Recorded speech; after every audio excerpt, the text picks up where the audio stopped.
Bom dia. Ih, tá todo mundo acordadinho. Vamos ver se estão acordados mesmo? Cadê a Bíblia de vocês? Vamos passar as Bíblias, por favor. Hoje eu queria falar sobre se preparar para a guerra. Quem quer se preparar para a guerra? Quem já está se preparando para a guerra?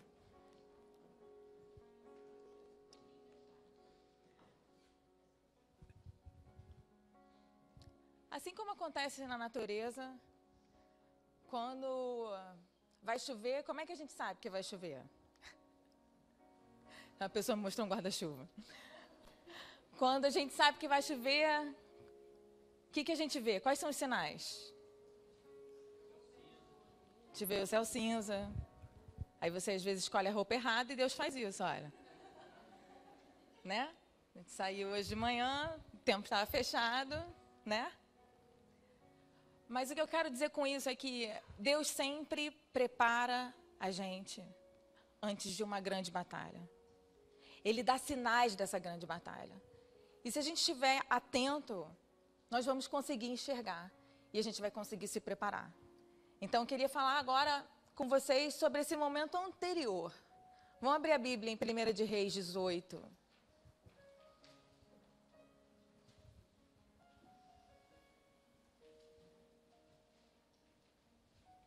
Versículos 41 e 45.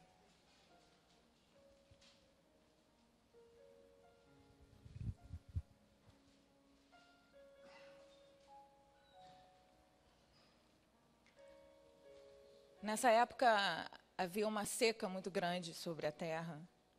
E já não chovia há muito tempo. E olha o que acontece com Elias. Então disse Elias a Acabe: sobe, come e bebe, porque ruído há de uma o quê?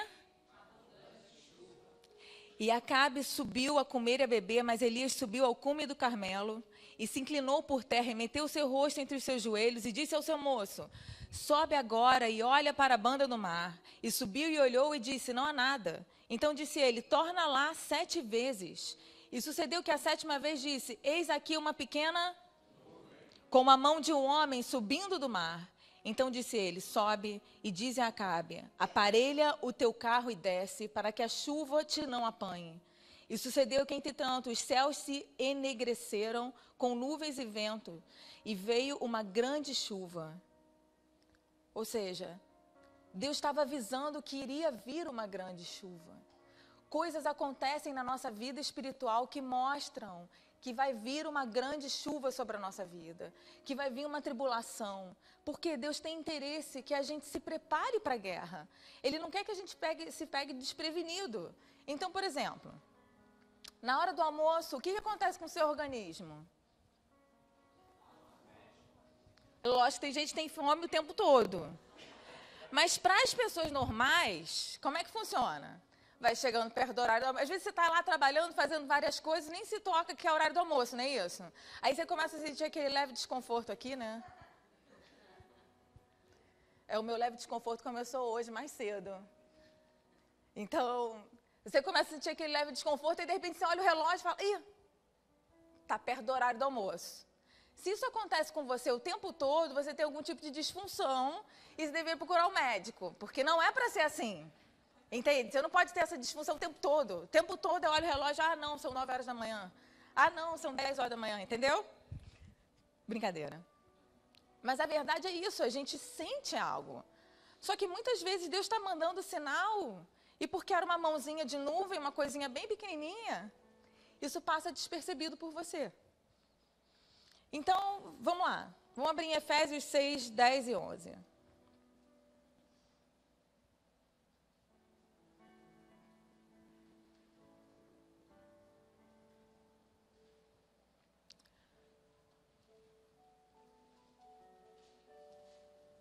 No demais, irmãos meus, fortalecei-vos no Senhor e na força do seu... revesti-vos de toda a armadura de Deus, para que possais estar firmes contra as astutas ciladas do diabo. Vamos olhar com calma isso aqui. antes de você colocar a armadura, o que Paulo está falando aqui? Fortalecei-vos no Senhor. E aonde? Paulo está falando que a gente precisa ser forte no nosso relacionamento com Ele. A gente tem que ser forte na nossa fé. A gente tem que ser forte na nossa confiança. A gente tem que ser forte na nossa perseverança. É isso que ele está falando. E por fé, a força de Deus vai ser a nossa força. Entende isso? Se formos fortes nessas coisas, a gente vai ser forte no poder de quem? Então, a primeira coisa que a gente tem que fazer, quando está vindo aquela mãozinha, dizendo que vai vir uma tempestade sobre a sua vida, é você se fortalecer na força do poder do Senhor. E quando ele fala sobre estar firmes, para que possais estar firmes contra as astutas ciladas do diabo. Astuto é aquilo que é feito com esperteza. O diabo sabe onde ele vai te atacar.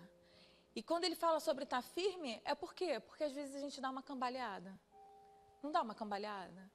Vem uma onda, aquilo faz você ficar meio tonto. Mas eu brinco, eu falo sempre, se cair, cai para frente. Cai para frente. É normal a gente cair na nossa vida espiritual, faz parte. Assim como os lutadores, a gente tem que aprender como cair e se levantar de novo. Então, existe esse cambalear, existe isso, mas a gente está com a força do poder de Deus. Entende? Então, vamos lá. Ele fala para a gente estar firme. E que a gente tem que se revestir do quê? A armadura não é uma roupa bonitinha. A armadura não é uma coisinha básica. A armadura é algo que você coloca para quê? Para guerra. Você não vai colocar uma armadura para... Você vai botar a armadura para guerra. Porque Paulo também fala sobre o diabo. Nós não ignoramos o quê? Nós não ignoramos os seus ardis. A gente tem que entender que a gente pode cair. E a gente precisa estar armado. A gente precisa entender. Nós vamos vencer. Se a gente vem em Jesus, a gente vai vencer. Mas não quer dizer que a gente não tenha que estar se preparando. Vamos lá, 2 de Coríntios 10, 4. Então, a gente já falou que a primeira coisa é a gente se fortalecer no Senhor, ou seja, se fortalecer no nosso relacionamento com Ele. A próxima coisa, a gente vai falar sobre as nossas armas. 2 de Coríntios 10, 4.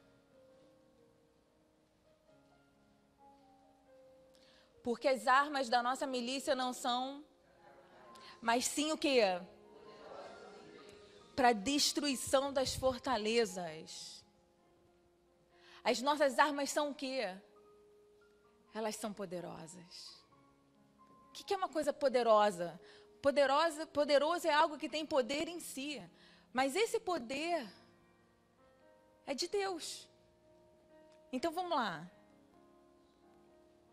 Jesus, ele é o quê?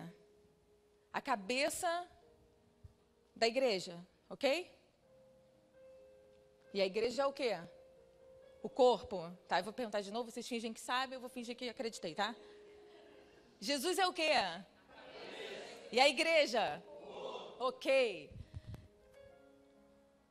Se Jesus, que é a cabeça, tem o poder nele, e a igreja, que somos nós, é o corpo, a sua perna ou o seu braço sai por aí fazendo o que ele quer? Não deveria. Às vezes você até fala para o seu pastor que você não teve culpa de determinados lugares aí que você foi. Não deveria. Então, se somos o corpo, se Jesus é a cabeça, e se a gente estiver linkado com Ele, então nós vamos ter o quê? O mesmo poder que Jesus tem. Amém. Entende isso? Por isso que as nossas armas, elas são poderosas. Por isso que essas nossas armas são fortes, porque elas são fortes não em nós mesmos, mas em... Entende isso? Então, por que a gente precisa entender essas coisas? Porque o inimigo, a primeira coisa que o inimigo fala na nossa mente é de que ele é muito poderoso. Alguém já viu o desenho animado do Tom e Jerry? Ainda passa, gente?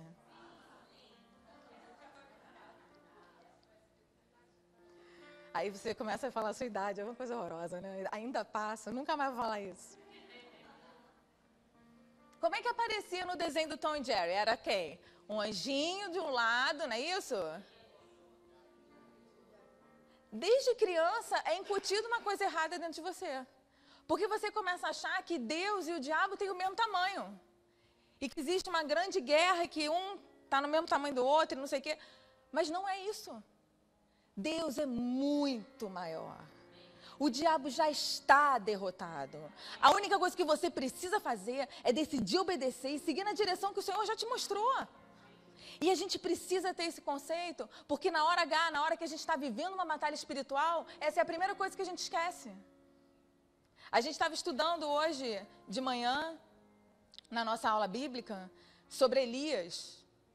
E Elias tinha vivido um milagre muito grande, muito forte na vida dele como profeta, e logo depois ele ficou muito desencorajado. Por quê? Porque nós somos atacados na nossa mente. Em algum momento, a gente acha que a gente vai desfalecer. Davi falou, olha, eu vou perecer na mão de Saul, mas Deus é muito maior. E essas coisas são coisas que precisam estar entesouradas no nosso coração, porque na hora que a batalha vem, a gente não pode esquecer disso. Entende? A gente precisa atacar o inimigo com coragem, sabendo que ele já perdeu. E que a nossa vitória está, assim, apenas a um passo de uma pequena decisão. Vamos lá. Então, o que a gente falou? A gente falou que a gente tem que observar A gente falou do nosso relacionamento com o Senhor. E a gente falou que as nossas armas são o quê? Poderosas em você mesmo, claro. Tu não sacode a cabeça, não. As armas são poderosas em quem? Ah, obrigada. Vamos lá. 1 de Crônicas 29, 11.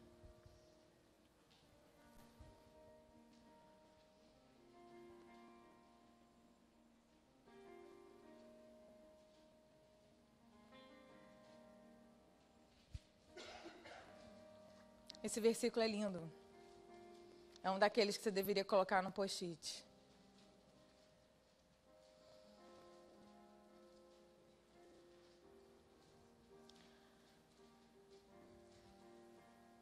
Vamos junto? Tua é, Senhor, a magnificência e o poder, e a honra e a majestade, porque teu é tudo, quanto há nos céus e na terra. Teu é, Senhor, o reino, e tu te exaltaste sobre todos como chefe. Algo que se exalta como chefe é algo que dá ordens, que devem ser obedecidas. E é lindo ele falar que é dele a vitória. A magnificência é dele, o poder é dele, a honra é dele, a majestade é dele.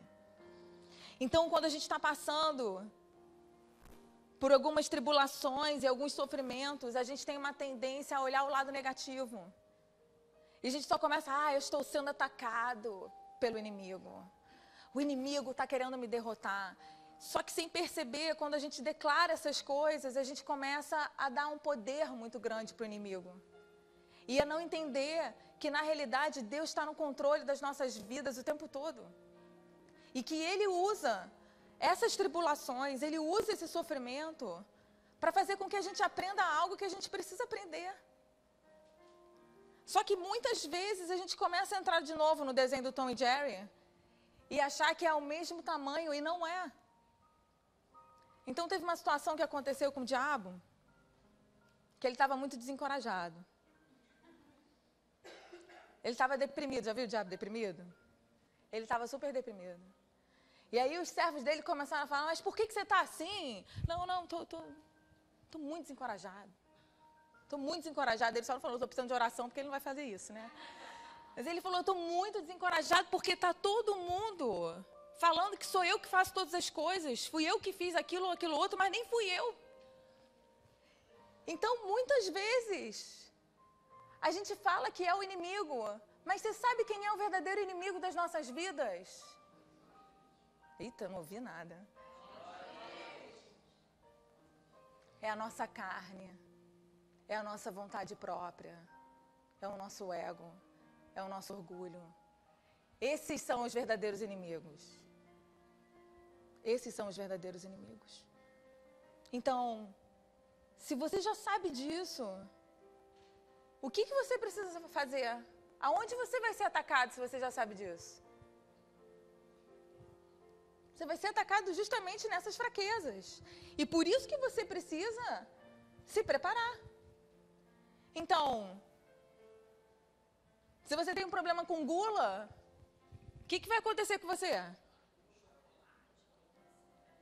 Tem uma torta, vou contar para vocês, tem uma torta de morango, maravilhosa, na rua aqui do lado, com um merengue em cima. O nome da torta se chama Torta Delícia. Sabe lá porque eu sei o nome, né? Fui acometida de um espírito ruim que me arrebatou e me levou para lá. E me fez comer, olha, eu tentei. Mas se você tem uma questão com gula, vai ser aí que você vai ser atacado. Se você tem uma questão com rejeição, é nesse lugar que você vai ser atacado. Alguma coisa vai acontecer para você se sentir rejeitado. Se você tem um problema com ira, alguma criatura vai plantar na sua frente no trânsito e vai te fechar. Isso vai acontecer. Mas por que isso acontece? Porque o inimigo quer que a gente reaja a essas coisas. Ele quer desestabilizar a gente. Ele quer que a gente ache que todas essas fraquezas são mais fortes do que o poder de Cristo em nós. Quando na realidade não é. Entende isso? Precisamos guardar esses conceitos em nossos corações. E a última coisa. Então sabemos que Deus está no controle, ok? Tudo o que acontece na sua vida, absolutamente tudo, seja bom, seja ruim, não está fora do controle de Deus. E se algo ruim está acontecendo, você tem que pedir para o Senhor uma estratégia para como lidar com aquilo. Mas aquilo também está sob a poderosa mão de Deus. Agora, a próxima coisa que a gente tem que fazer é ficar em guarda.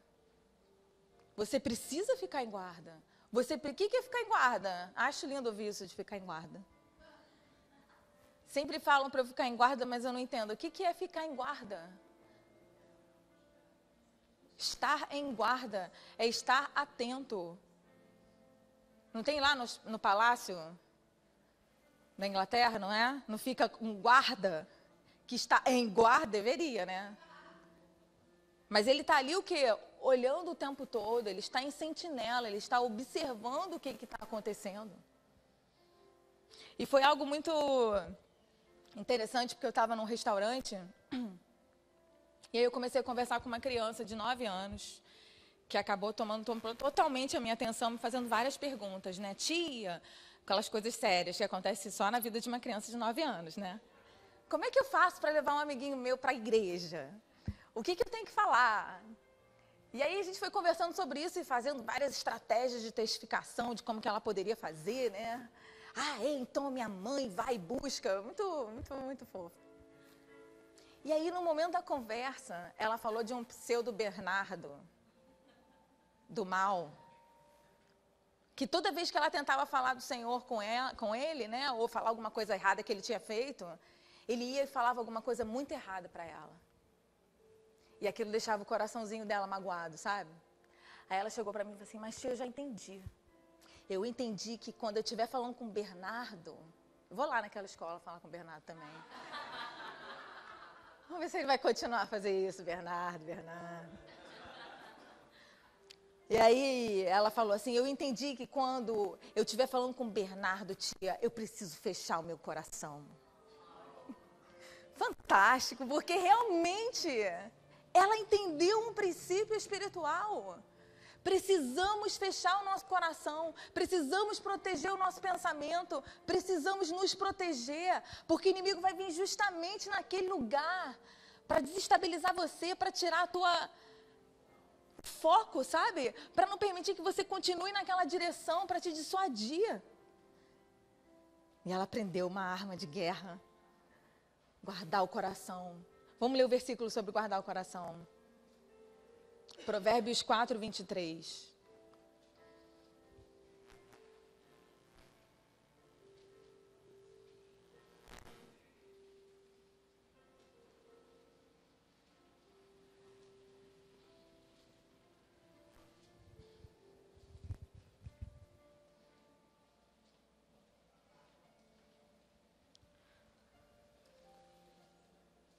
Sobretudo,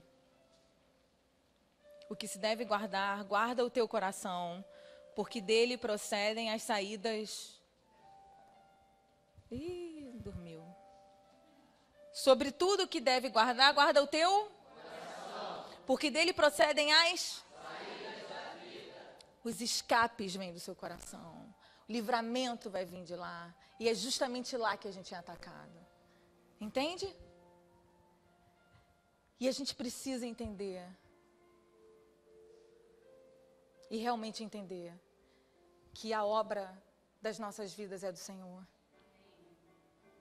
Que o propósito em nossa vida é de Deus. Eu sei que, às vezes, na nossa vida prática, parece que as coisas estão fora de controle, né? Realmente parece aquele turbilhão e que aquela onda é muito maior do que Deus em si. Mas a gente precisa colocar as coisas sobre a perspectiva certa. Quando você estiver vivendo uma batalha, tem várias formas de você enxergar essa batalha. Ou você pode direcionar o poder para Deus, ou você pode direcionar o poder para o inimigo. Nós não somos vítimas. Não podemos ser vítimas e não temos que aceitar esse papel. Se é algo você não está conseguindo ganhar vitória sobre a sua vida, então ora sobre isso, busca pastoreio, pede aconselhamento, ora mais. Existe algo que você possa fazer para mudar isso tudo. Deus não faz a gente viver tribulações se Ele já não tem um escape. Entende? Que pai daria pedra a um filho que pede pão? Deus não está lá em cima, distante do nosso sofrimento. Não é um Deus sarcástico, não é um Deus que se alegra com a nossa dor. Mas Ele é um Deus que está torcendo. É um Deus que sim, coisas acontecem na nossa vida, mas para nos fortalecer. Para fazer com que a gente saia mais forte do outro lado. Eu nunca vivi uma batalha que o Senhor não tenha dado um livramento para mim. A não ser que eu não tivesse me submetido a Ele. Às vezes eu demoro. Mas Ele sempre dá o escape. A gente precisa guardar isso. A gente precisa guardar em nossos corações que o poder de Deus é maior. Você precisa louvar o Senhor no momento em que você estiver vivendo uma tribulação. Não aceita isso sobre a sua vida.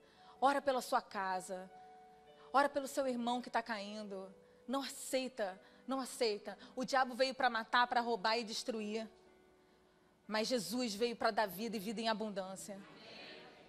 Então que possamos estar com isso dentro de nós e que possamos não aceitar cada vez que o inimigo tentar roubar algo da sua vida ou da vida que alguém que você ama muito, amém? Jesus, eu oro, Senhor, que você adestre os nossos dedos para a guerra, Senhor. Prepare as nossas mãos, Senhor. Que você tire as escamas dos nossos olhos, Senhor. Que a gente consiga enxergar o inimigo a léguas de distância, Senhor. Pai, nos deixe em guarda, Senhor. Que nós não tenhamos medo, Senhor. Oro contra espírito de covardia, Senhor. Que teremos a sua coragem, Senhor, para enfrentar toda a astuta cilada do inimigo, Senhor. Em nome de Jesus, Senhor, nos unimos como igreja, Senhor. Nós não aceitamos, Senhor, espírito de tristeza, Senhor. Espírito de rebelião, de depressão. Está lançado fora em nome de Jesus, Senhor.